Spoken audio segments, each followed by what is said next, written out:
പ്രശ്നോത്തര രത്നമാലികയിൽ 10ാമത്തെ ശ്ലോകമാണ് നമ്മൾ ശ്രദ്ധിക്കുന്നത്. അതിലവസാനം നമ്മൾ പഠിച്ചത് 25ാമത്തെ ചോദ്യമായിരുന്നു. കിം ജീവിതം, എന്താണ് ജീവിതം? അവിടെ എന്തായിരിക്കണം ജീവിതം എന്ന നിലയ്ക്ക് മറുപടി പറഞ്ഞു, അനവദ്യമാണ് ജീവിതം, ശ്രേഷ്ഠമായത്. ശ്രേഷ്ഠമായതിനെ മാത്രമേ ജീവിതം എന്ന് പറയാനൊക്കൂ. താത്പര്യം എന്താണ് കർത്തവ്യം, എന്താണ് അകർത്തവ്യം, ചെയ്യേണ്ടതെന്ത്, ചെയ്യരുതാത്തതെന്ത്, ഈ തിരിച്ചറിവോടുകൂടി ജീവിക്കുന്നത്. അതുതന്നെ സ്വന്തം ജീവിതത്തിലും പരന്മാരുടെ മറ്റുള്ളവരുടെ ജീവിതത്തിലും ഹിതമായതിനെ നേടാനായിക്കൊണ്ട് പരിശ്രമം ചെയ്യുന്നത്, ശ്രേഷ്ഠമാണെന്ന് ഉള്ളിൽ നിന്ന് ബോധിപ്പിക്കുന്ന തരം കർമ്മങ്ങളെ മാത്രം ചെയ്തു കഴിയുന്നത്, അതിനെല്ലാമാണ് അനവദ്യം എന്നതുകൊണ്ട് ഉദ്ദേശിച്ചത്. ശാസ്ത്രങ്ങളാലും ആചാര്യന്മാരാലും പ്രശംസിക്കപ്പെടുന്നത്. അപ്പം അങ്ങനെയുള്ള ജീവിതം നയിക്കുമ്പോഴാണ് അത് ജീവിതമാകുന്നത്. ഇത് ശ്രദ്ധിക്കേണ്ടതാണ്. അടുത്ത ചോദ്യം, കിം ജാഡ്യം? ജഡഭാവം, ജഡൻ്റെ ഭാവം. മൃതനാണല്ലോ. അപ്പോൾ മരിച്ചതിന് തുല്യമായ ജീവിതം എന്താണ്? ഒരാൾ ജീവിക്കുന്നു, പക്ഷെ മരിച്ചതിന് തുല്യമാണ് ആ ജീവിതം. അതാണ് ജാഡ്യം. ഇനി ജാഡ്യം എന്നുള്ളതിന് താത്പര്യാർത്ഥമായിട്ട് ഉണർവില്ലായ്മ, ആലസ്യ പ്രമാദാദി ദോഷങ്ങളെല്ലാം ചേർന്ന ഭാവം എന്നൊക്കെ അർത്ഥം പറയാം. വാസ്തവത്തിൽ ജഡത്തിൻ്റെ ഭാവമാണ് ജാഡ്യം. ജീവിച്ചിരിക്കുന്നു, പക്ഷേ ജഡം പോലെയാണ്, മൃതസമാനനാണ്. ആ ജാഡ്യം എന്താണ്? കിം ജാഡ്യം? മറുപടി, പാഠതോപ്യനഭ്യാസ.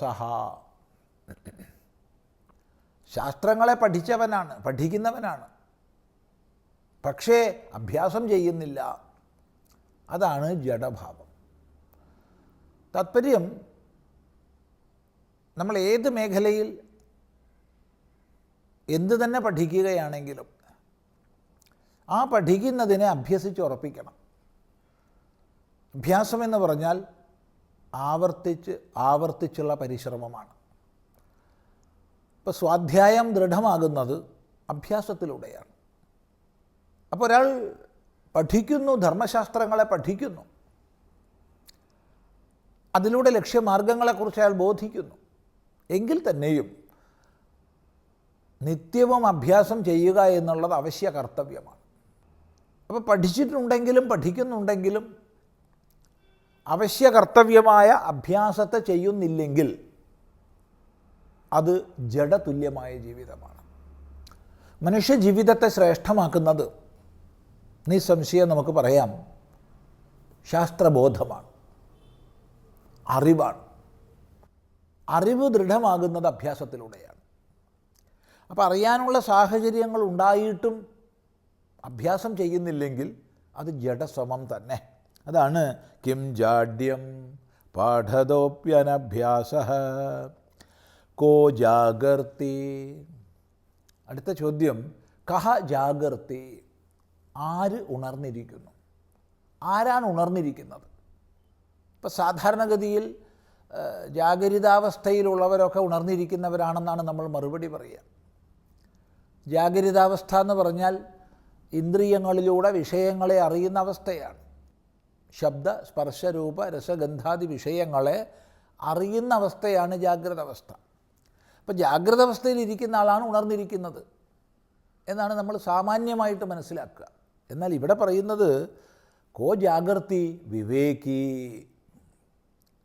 വിവേകിയാണ് ഉണർന്നിരിക്കുന്നത്, വിവേകം ചെയ്യുന്ന ആൾ. ശരിയെന്ത്, തെറ്റെന്ത്, നിത്യമായതെന്ത്, അനിത്യമായതെന്ത്, കർത്തവ്യമെന്ത്, അകർത്തവ്യമെന്ത്, ഇങ്ങനെ എല്ലാ ദ്വന്ദ്വങ്ങളെയും വിചാരത്തിന് വിധേയമാക്കി ഗ്രഹിക്കേണ്ടതിനെ ഗ്രഹിക്കുകയും ത്യജിക്കേണ്ടതിനെ ത്യജിക്കുകയും ചെയ്യുന്ന ആളാണ് വിവേകി. അതാണ് വിവേകഗുണം. ഇങ്ങനെ വിവേകശാലികളായവർ മാത്രമേ വാസ്തവത്തിൽ ഉണർന്നിരിക്കുന്നുള്ളൂ. അവിവേകികളായിട്ടുള്ളവർ ബാഹ്യമായി ഉണർന്നിരിക്കുകയാണെങ്കിലും അവർ ഉറങ്ങുക തന്നെയാണ്, അവർ ജാഗ്രതയിലല്ല. അതുകൊണ്ടാണ് കഹ ജാഗർത്തി വിവേകി എന്ന് പറയുന്നത്. അടുത്ത ചോദ്യം, കാ നിദ്ര. നിദ്ര എന്താണ്? ഉറക്കം എന്താണ്? ഇപ്പോൾ സാമാന്യമായിട്ട് നമ്മൾ ഉറക്കം എന്താണെന്ന് ചോദിച്ചാൽ ജാഗ്രതാവസ്ഥയിൽ വ്യാപരിച്ച കരണങ്ങളൊക്കെ വിശ്രമസ്ഥിതിയെ പ്രാപിക്കുന്നതാണ് നിദ്ര എന്ന് നമ്മൾ പറയും. വേണമെങ്കിൽ നിദ്രയിൽ തന്നെ രണ്ടായിട്ട് അവസ്ഥകളുണ്ട്, സ്വപ്നാവസ്ഥയും സുഷുപ്തി അവസ്ഥയും. അവയുടെ ലക്ഷണങ്ങൾ നമ്മൾ പറയും. ജാഗ്രത സംസ്കാരത്തിനനുസരിച്ച് കരണങ്ങൾ ഉപസംഹൃതമായ സമയത്ത് അന്തഃകരണത്തിൽ വിഷയാകാരങ്ങൾ ഉണ്ടാകുന്നതാണ് സ്വപ്നമെന്നും, നിദ്രാലുവായ ആൾ എപ്പോഴാണോ സ്വപ്നങ്ങളെ കാണാത്തത്, കാമങ്ങളെ കാമിക്കാത്തത്, ആ ഒരു അവസ്ഥയാണ് സുഷുപ്തി എന്നുമൊക്കെ നമ്മൾ ലക്ഷണങ്ങൾ പറഞ്ഞേക്കാം. പക്ഷെ ഇവിടെ നിദ്ര എന്നുള്ളതിന് തീർത്തും ഭിന്നമായ അർത്ഥമാണ് പറയുന്നത്. മൂഢതാ ജന്തോഹ, ജന്തുവിൻ്റെ മൂഢതയാണ് നിദ്ര.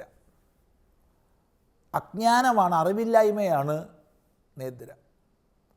മൂഢത എന്ന് പറഞ്ഞാൽ മോഹിച്ചിരിക്കുന്ന അവസ്ഥയാണ്, ഗ്രാഹ്യത്യാജ്യ വിവേചനമില്ലാത്ത അവസ്ഥ, കർത്തവ്യാകർത്തവ്യ ജ്ഞാനമില്ലാത്ത അവസ്ഥ, നിത്യാനിത്യ വിവേകമില്ലാത്ത അവസ്ഥ, ഒന്നിനെക്കുറിച്ചും വിവേകമില്ല. അങ്ങനെ മായയാൽ മോഹിക്കപ്പെട്ട് സത്യത്തെ അറിയാതിരിക്കുന്ന അവസ്ഥയാണ് മൂഢത. അപ്പോൾ ജന്തുവെ സംബന്ധിച്ച്, ജന്തു എന്ന് പറഞ്ഞാൽ ജനനശീലോ ജന്തു, ജന്മമുള്ളവർ, ജനിച്ചവർ, ജനിക്കുന്നവർ എന്നൊക്കെയാണ് ജന്തു ശബ്ദത്തിനർത്ഥം. അപ്പോൾ ജന്തുവെ സംബന്ധിച്ച് മൂഢതയാണ് നിദ്ര. ഇതാണ് ഈ ശ്ലോകത്തിലെ ചോദ്യോത്തരങ്ങൾ.